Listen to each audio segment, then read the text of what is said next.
Bu dünya iki şeyden yıkılacak. Bir binadan, bir de zinadan. Allah sonumuzu hayretsin. Mahşer günü bütün binaları deniz geri isteyecek. Vatan bütün memleketler gibi. Deniz kumu önünde sonunda geri alacak. Çaresi yok bunun. Gemide. Dışarıdan bir suç filmi gibi gözükse de aslında kapana kısılmış adamların ruh hali üzerine sert bir hikaye. Bu gemideki herkes sıkışmış. Deniz sonsuz ama hareket yok. Tıpkı hayatları gibi.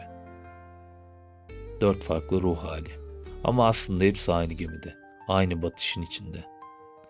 Gemide bir erkeklik krizi mi yoksa insan doğasının kaçınılmaz çöküşü mü?